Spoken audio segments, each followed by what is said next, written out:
बचपन, 55 और 95 हर उम्र के लिए यकसा मुफीद, मफाद आम्मा का आलम बरदार। जरूर सब्सक्राइब करें, लाइक करें, शेयर करें और बेल आइकन प्रेस करना न भूलें। Rabbani the scholar YouTube channel. हमारे अपने अदारे नसरी अदब में आज कुछ नए चेहरे भी नज़र आ रहे हैं। हो सकता है गालबन कि वो इसे कबल आ चुके हों, लेकिन आज मैं जो देख रहा हूँ, हमारे नासिक से मोहतरम अब्दुल मालिक सर यहाँ पर तशरीफ़ फरमाए। शायद मैं उनको पहली मर्तबा देख रहा हूँ और दीगर एक आध दो चेहरे यहाँ पर नज़र आ रहे हैं। हमारी अपनी नशिस्त की ये रिवायत है कि यहाँ पर तख्लीक कहानी पेश करने के बाद जो है उस पर तबसरा करने की इजाज़त होती है। तो आप तमाम नए हाज़रीन से मैं गुजारिश करता हूँ कि अगर आप बोलना चाहें तो आपको इजाज़त है, आप बिला खौफ व ख़तर यहाँ आकर अपने जज्बात का इजहार कर सकते हैं। आइए मैं दूसरे कलमकार की हैसियत से डॉक्टर इकबाल बरकी साहब को मैं यहाँ पर मदऊ करता हूँ कि तशरीफ़ लाएँ और अपनी तख्लीक पेश करें। महबूब साहब हमारे दरमियान में, मैं उनका इस्तकबाल करता हूँ। बहुत दिनों से इनकी ख्वाहिश थी, आज हमारी खुशनसीबी है कि आज हमारे दरमियान में। गुज़िश्ता नशिस्त में मैंने कहानी पेश की थी और कहा था कि साइंस फिक्शन लिखने की मैंने कोशिश की है, अनार। और उसमें एक फैमिली को, एक जॉइंट फैमिली को मैंने पेश किया था। दादा जो थे, उनके दो बेटे और उनके बच्चे, जो वो फैमिली उन पर मुश्तमिल थी। वही फैमिली को रखकर दूसरी कहानी यहाँ मैंने लिखने की कोशिश की है। फैमिली वही है, दूसरी कहानी भी मैंने साइंस फिक्शन को ही ट्राई किया है, लेकिन इसको थोड़ा सा मैंने रिलीजियो फिक्शन भी कह सकते हैं। कुत्तों से दूर रहो, कहानी का उन्वान है, कुत्तों से दूर रहो। शफीक, बेटा किसी ऐसे होटल पर गाड़ी लगाओ जहां कुत्ते ना हों। दादा अब्बू ने पिछली सीट से ड्राइवर को हिदायत दी। मतीन, जो देर से खामोश बैठा अपनी सीट पर ऊँघ रहा था, अचानक बोल पड़ा, दादा अब्बू को कुत्तों से डर लगता है। दादा अब्बू ने पलटकर अपने पीछे देखा था। दादी अम्मी खिलखिला कर हंसीं, चाची अम्मी भी मुस्कुराईं, लेकिन फिर जल्द ही अपने ऊपर काबू करके मतीन को डांटती हुई बोलीं, तुम सो रहे थे ना, सो जाओ, बेअदब कहीं के। गाड़ी चलती रही। शफीक ड्राइवर मतीन, मरियम और मसूद का खालाजाद भाई ही था। इस वक्त गाड़ी में दादा अब्बू के घर वालों के अलावा शफीक ड्राइवर की अम्मी और अब्बू भी थे। उसका भाई रफ़ीक, जो मसूद का हम उम्र था, वो भी मतीन और अपनी अम्मी अब्बू के हमरा पिछली सीट पर बैठा हुआ था। वो सब के सब ताया अब्बू और बड़ी अम्मी को मुंबई एयरपोर्ट से लेने के लिए जा रहे थे। ताया अब्बू और बड़ी अम्मी उम्रा करके लौट रहे थे और उनका प्लेन शाम को 6 बजे उतरने वाला था। कुछ देर बाद गाड़ी की रफ्तार कम हुई और वो सड़क छोड़कर एक बड़े से मैदान में रेंगती हुई आगे बढ़ते बढ़ते बिलाखिर ठहर गई। वहाँ पहले ही से और भी बहुत सी गाड़ियाँ खड़ी थीं। सामने एक खूब चौड़ा सा होटल था जिसका डाइनिंग हॉल दूर से भी नज़र आता था। डाइनिंग हॉल में पहले से कुछ अफराद और बच्चे मौजूद थे। चंद बुर्का पोश खातन भी थीं जो डाइनिंग टेबल के गिर्द अदब से बैठी सर झुकाए खाने में मसरूफ़ थीं। जब गाड़ी एकदम से रुक गई तो शफीक ड्राइवर इंजन बंद करता हुआ दादा अब्बू से बोला, यहाँ पीछे एक छोटी सी मस्जिद भी है, यहाँ कुत्ते भी नहीं हैं, ठीक है यहीं उतरते हैं। कहते कहते दादा अब्बू भी गाड़ी से नीचे उतर पड़े। उनके पीछे दादी अम्मी और उनके बाद चाची अम्मी उतरी थीं। बच्चों ने दूसरे दरवाज़ों का इस्तेमाल किया और एक के बाद एक फ़ौरन सब बाहर निकल आए। लड़के आसपास का नज़ारा कर रहे थे, जबकि चाची अम्मी चाचा अब्बू के साथ मिलकर गाड़ी के अंदर के सामान को हिफाजत के ख्याल से और ज़्यादा सैंत कर रख रही थीं। शफीक ड्राइवर ने उनसे कहा, आप लोग आगे बढ़ें, मैं पूरी गाड़ी लॉक कर देता हूँ। आखिरकार होटल के डाइनिंग हॉल में करीब करीब रखी हुई 4-5 मेज़ों के गिर्द वो सब बैठ गए।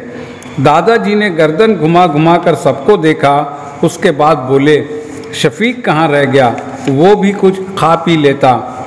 कुछ ही देर में शफीक भी डाइनिंग हॉल में आ गया और मतीन, मसूद और नईमुज़ ज़फ़र जिस टेबल पर बैठे थे वहीं उनके साथ बैठ गया। वो अच्छी तरह से बैठा भी नहीं था कि मतीन ने एक बार फिर सबको हंसा दिया। वो दादा अब्बू को मुखातिब करता हुआ बोला, दादा अब्बू, आप कुत्तों से इतना डरते क्यों हैं? वो तो बड़े अच्छे और वफादार होते हैं। दादाजी खामोश ही थे कि मसूद बोल पड़ा, हाँ, दादा अब्बू कुत्तों से बहुत डरते हैं, इसीलिए घर पर कुत्ते नहीं पालने देते। मैं जब एक बच्चा लाया था तो दादा अब्बू ने बहुत डांटा था। उसके चुप होते ही उनके बाजू के टेबल पर बैठी चाची अम्मी ने दादाजी से पूछा, अब्बा जी, क्या सचमुच जहाँ कुत्ते रहते हैं वहाँ फरिश्ते नहीं आते?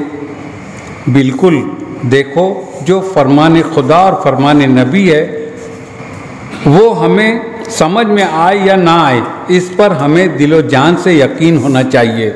मगर दादा अब्बू पालतू कुत्ते नहीं काटते, होटल वालों के कुत्ते तो बिल्कुल नहीं काटते, वो तो सबको देखकर दुम हिलाते हैं, मतीन बोला। बच्चों की बातें सुनकर दादी अम्मी सिर्फ मुस्कुरा रही थी।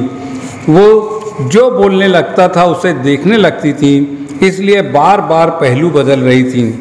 आखिर दादा अब्बू ने एक बार सबको डांट दिया, अब सब खामोश रहेंगे, जो बात नहीं समझती वो ना बोलें तो बेहतर है। वो एक लम्हा के लिए चुप हो गए। कुछ देर बाद फिर बोले, मैंने सिर्फ एहतियात के तौर पर वो बात कही थी। और वो चुप हो गए। उन्होंने अपने सामने रखे पानी के गिलास को उठाकर दूसरी तरफ रखा। उसके बाद फिर बोले, और आप सबको समझना चाहिए कि एहतियात इलाज से बेहतर है, थोड़ी सी बेएहतियाती जानलेवा हो जाती है। यानी क्या अब्बा जी? चाची अम्मी ने अपनी जगह से पूछा। कुत्तों का सिर्फ काटना ही खराब नहीं होता, आप लोगों को मालूम होना चाहिए कि उनका लुआब या उनकी राल भी बहुत ख़राब होती है। वो कैसे दादा अब्बू? मरियम बहुत देर से खामोश थी और सिर्फ सबकी सुन रही थी। वो इस तरह बेटा कि कभी कभी उनके जिस्म में या उनके मुंह में एक किस्म का जरासीम पैदा हो जाता है, उसे रेबीज़ कहते हैं। ऐसा नहीं है कि ये जरासीम पालतू कुत्तों के मुंह में नहीं पैदा होता, वो कभी भी और किसी भी कुत्ते में पैदा हो सकता है और वो इंतहाई ख़तरनाक होता है। अगर ऐसा कुत्ता किसी बर्तन में से कुछ खा ले और उसकी राल बर्तन में लग जाए तो वो जरासीम उस बर्तन में भी फैल जाता है। ऐसा बर्तन जिसमें रेबीज़ फैल गए हों, उन्हें इस्तेमाल करने वाले की जान यकीनी तौर पर जानी है, क्योंकि जरासीम बर्तन से उसके जिस्म में जाते ही हैं। कहते कहते दादा अब्बू चुप हो गए। इतने में होटल का बैरा आ गया। उसने ऑर्डर लिया और चला गया। बैरे के जाने के बाद दादा अब्बू ने अपनी बात पूरी की। बोले, जिसके जिस्म में ये जरासीम गए समझो उसे मरना ही है, क्योंकि अब तक उसका कोई इलाज दरियाफ्त नहीं हो सका है। समझे कि नहीं? और आप समझा कि मैं क्यों कुत्तों से डरता हूँ। मैं कुत्तों से डरता नहीं, सिर्फ एहतियात करता हूँ, समझे? वो बराह रास्त मतीन की आंखों में देख रहे थे। अब्बा जी, इसका ये मतलब है कि जिस बर्तन में कुत्ता मुंह डाले वो दोबारा इस्तेमाल ही नहीं करना चाहिए? चाची अम्मी ने एक बार फिर पूछा। नहीं बेटा, उसे इस्तेमाल कर सकते हैं, मगर कहते कहते दादा अब्बू यकायक खामोश हो गए। 7 मरतबा मांझ कर चाची अम्मी ने उनकी बात पूरी कर दी। यानी 7 मरतबा कैसे मांझ कर? मरियम की आंखों में हैरत ही हैरत थी। वो ऐसे बेटा कि पूरे बर्तन को गीली मिट्टी से मांझ कर छोड़ दो, जब मिट्टी अच्छी तरह सूख जाए तो बर्तन को धोकर उसे दोबारा फिर मांजो और छोड़ दो। जब उसकी मिट्टी एक बार फिर खुश्क हो जाए तो दोबारा धोकर फिर मांजो। इस तरह 7वीं मर्तबा में उस बर्तन से सारे जरासीम अच्छी तरह साफ़ हो जाते हैं और हम बर्तन दोबारा इस्तेमाल कर सकते हैं। ऐसे मांजते मांजते तो कितनी देर लगेगी? मरियम की हैरत किसी तरह कम नहीं होती थी। वैसे नहीं मांजेगी तो कब्रिस्तान जाने में भी देर नहीं लगेगी, समझी? मसूद मरियम की चोटी पकड़कर खींचता हुआ बोला। सारे बच्चे खिलखिलाकर हंस पड़े थे। मतीन की खाला और खालू भी हंसे थे, लेकिन वो कुछ बोले नहीं। यकायक शफीक ड्राइवर बोल पड़ा, अरे ये खाने में कुत्ता कहाँ से आ गया? जल्दी करो, अभी जाने में भी देर लगेगी। बम्बई के ट्रैफिक में फंस गए तो देर लगेगी। बड़ों ने तो उसकी बात पर तवज्जो दी, मगर बच्चों को उससे क्या लेना देना था कि वो कब कहाँ पहुँचेंगे। वो तो बस सफ़र पर थे और इस वक्त दादा अब्बू से हैरत अंगेज़ बातें सुन रहे थे। आखिरकार मरियम ने अपने जवाब के लिए दादा अब्बू से फिर इसरार किया और बोली, बोलो ना दादा अब्बू, ऐसे बर्तन कैसे मांजेंगे? हाँ बेटा, देर तो लगेगी, मगर दुनिया में देर तक रहने के लिए इतना तो करना ही पड़ेगा। दादा अब्बू ने मरियम को देखा। कुछ लम्हों बाद वो बोले, हर मर्तबा मिट्टी सूखते हुए बर्तन के जरासीम को खाती है, लेकिन अगर जरासीम का ज़रा सा भी हिस्सा रह जाता है तो वो फिर बहुत तेज़ी से अपने आप को बढ़ाकर पूरा कर लेता है। लेकिन बार बार जब मिट्टी से मांजते और सुखाते हैं तो जरासीम दोबारा पूरा नहीं बन पाता और एक वक्त आता है कि बिल्कुल ख़त्म हो जाता है। इस तरह हम बर्तन दोबारा इस्तेमाल कर सकते हैं, लेकिन सबसे अच्छा इलाज ये है कि एहतियात की जाए और ऐसी नौबत ही ना आने दी जाए, दादा अब्बू बोले। दादा अब्बू तो चुप हो गए, लेकिन वहाँ मौजूद हर एक कुछ न कुछ सोच रहा था। कोई कुछ बोल भी नहीं पाया था कि उनका खाना आ गया। सब खाने की तरफ मुतवज्जा हो गए और कुछ देर बाद इगतपुरी के करीब के एक होटल में ठहरा हुआ ये काफ़िला फिर अपनी मंजिल की तरफ रवाना हो गया। कुत्तों से दूर रहो, इस उन्वान पर अपनी तख्लीक यहाँ पर पेश कर रहे थे डॉक्टर इकबाल बरकी साहब। इस पर जो साहबान भी तबसरा करना चाहें उन्हें इजाज़त है। बड़ी अच्छी चीज़ पेश की है। हदीस पाक के अंदर भी ये बात आती है कि अल्लाह के नबी अलैहिस्सलाम के इरशादात में ये बात मौजूद है कि जिस वक्त कुत्ता बर्तन में मुंह डाल दे तो उसको उसमें तो ऐसा दिया हुआ है कि 6 मरतबा उसको मिट्टी से मांज कर फिर उसके बाद 7वीं मरतबा पानी से उसको धो दी। बहरहाल ऐसी तख्लीक़ात वाकई में काबिल मुबारकबाद हैं कि जिसमें हमारे दीन की भी अशात है और हमारे नबी अलैहिस्सलाम के इरशादात के यानी बुनियादों पर जो ऐसी तख्लीक़ात होती हैं वो तख्लीक़ात समाज और माशरे के अंदर एक अच्छे निज़ाम के पैदा करने का ज़रिया बनेंगी।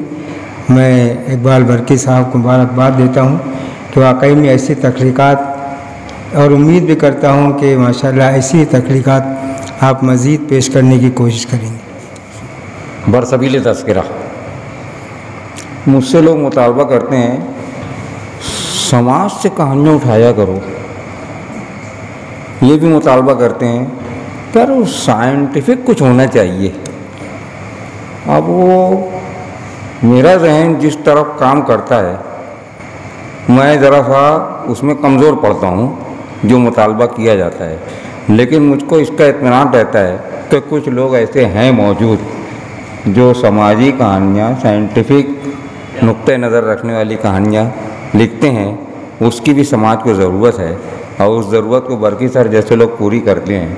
मैं उनकी कहानी पर उनको मुबारकबाद देता हूँ। मैं थोड़ी सी यहाँ वजाहत कर दूँ। मेरा एक बहुत एक दोस्त था और मेरा हम जमात नहीं कह सकते, लेकिन हम दोनों एक साथ पहली से लेके 11वीं तक में मैट्रिक साथ में, मैं एटीटी में था और वो तहजीब में। शादी उसकी हो गई। वो पहले यहाँ इधर ट्रकार ये वो 3 कंदील का जो एरिया है वहाँ रहता था। उसके बाद फिर उनका जो पुराना मकान था समकसेर वहाँ आ गया, रहने लगा। उसके 2-3 बच्चे हो गए और उसके बाद कुछ दिनों बाद वो बीमार रहने लगा। एक दिन वो जब डॉक्टर गफ्फार का दवाखाना यहाँ डायमंड के पास था वहाँ गया तो डॉक्टर साहब ने उसको देखा, कुछ गोली दे दी और बोले तक घर जा और तेरी घरवाली के भेज दे या तेरा बड़ा भाई हुई तो ओके भी भेज दे। तो इत्तेफाक से वो दोनों आए, उसका बड़ा भाई भी और उसकी बीवी भी। बोले डॉक्टर साहब तुम बुलाए रहो? बोले हाँ। सईद नाम था। बोले सईदवा कि तुम लोग जितनी खिदमत कर सका तो कर लो, जो मांगे ओके खिला दो, 6 महीने से ज़्यादा नहीं चलिए, आखिरी स्टेज पर है और तुम लोग की गलती से ऐसा हुआ है। तो वो हैरत करने लगे। बोले ऐसे कैसे डॉक्टर साहब? बोले तुम लोग बर्तन बाहर छोड़ के चले गए और वो मैंने कुत्ता मुँह डालीस और वो खाने में वही बर्तन में वो खाना खाई से या ओके इस्तेमाल में आवा है। वो जरा सी वो ये एक केस ये मेरे जहन पर बहुत पहले से था।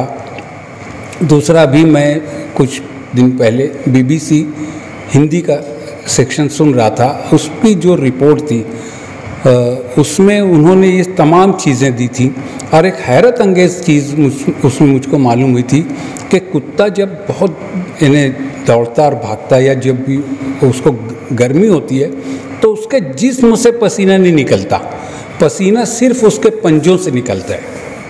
और वो जो पसीना निकलता है अगर उसमें रैबीज़ हो, वो जिसको भी छू जाए या टच हो जाए या उस खून में उसके ज़रा सा भी हिस्सा अगर टच हो जाए तो पूरे खून में फ़ौरन फैल जाता है और बहुत तेज़ी से। और उस आदमी के जिसके भी जिस्म गए उसका हिस्सा जो है अलग अलग यानी चेहरे का हिस्सा जो सबसे मुलायम और नाजुक होता है गलना शुरू हो जाता है और उसका कोई इलाज नहीं। ये वो BBC की रिपोर्ट थी। तो फिर ये कहानी जब ये कि अब मैं बस लिखूँगा सारी प्लाट और वो सब एकदम मेरे जहन में आ गए तो मैं डॉक्टर गफ्फार के ही पास गया और ये पूछा कि ये कुछ जो कुत्ते का काटा और ये, तो बोले सब काटने वाले यानी सब कुत्तों से ये नहीं होता, लेकिन जिसमें रैबीज़ पैदा हो जाए वो आदमी को मरना ही है। बोले अभी भी हमारे पास इसका कोई इलाज नहीं कहीं पर पूरी दुनिया में। तो वहाँ से वो कंफर्म करने के बाद फिर मैं ये मेरे जहन में था कि ये कहानी उसमें ये उनसुर भी था कि वो हम जो हमारे सामने हदीस पाक है, मैं चाहता था कि वो भी किसी तरीके से उस कहानी में शामिल हो जाए और ये तरीका बहरहाल वो कहानी होगी, आप लोगों ने पसंद किया, शुक्रिया। डॉक्टर इकबाल बर्की साहब को मैं अपनी जानिब से भी मुबारकबाद पेश करता हूँ। यकीनन इससे कबल पिछले महीना उन्होंने जो साइंस फिक्शन पर कहानी पेश की थी वो हम में से बेशतर लोगों ने इस साइंस फिक्शन को जो है पहली मर्तबा सुना था और उसको समझने की कोशिश की थी। बड़ी अच्छी मालूमात में इजाफ़ा हुआ था और आज दोबारा से महसूस हुआ कि हम बचपन से सुनते आ रहे हैं कि कुत्ते से बचना चाहिए, कुत्ते का काटा जो है वो 7 मरतबा बर्तन। तो उसको बड़े अच्छे अंदाज से आपने कहानी में परोकर जो समझाने की कोशिश की है, यकीनन ये काबिल तहसीन और काबिल तकलीद है। मैं मुबारकबाद पेश करते हुए यहाँ पर हमारे तीसरे कलमकार मोहतरम इब्न आदम साहब हैं और उसके बाद जो है हमारे सदर मोहतरम हारून अख्तर साहब भी अपनी तकलीफ पेश करने वाले हैं। तो मैं असल में चाहता हूँ सदर साहब से इजाज़त ले लूँ कि आप पहले आना चाहेंगे या मैं बुला लूँ इब्न आदम साहब? बुलाऊँ? तो इब्न आदम साहब से इल्तिमास है कि यहाँ तशरीफ लाएं और अपनी तकलीफ पेश। 55, 55 और 95 हर उम्र के लिए यकसा मुफीद, मफाद आम्मा का आलम बरदार। ज़रूर सब्सक्राइब करें, ज़रूर सब्सक्राइब करें, लाइक करें, शेयर करें और बेल आइकन प्रेस करना न भूलें। Rabbani the scholar YouTube channel. Rabbani the scholar YouTube channel इल्मी, अदबी, दीनी, मिली, समाजी, सकाफती, तहजीबी, फलाही, तिब्बी, फ़न्नी, माशी, तिजारती, माशरती, इंतज़ामी, इनकलाबी, तहरीकी, तहकीकी, तकनीकी, तफ्तीशी, तामीरी, तालीमी व मालूमाती यूट्यूब चैनल। ज़रूर सब्सक्राइब करें, लाइक करें, शेयर करें और बेल आइकन प्रेस करें। Rabbani the scholar YouTube channel.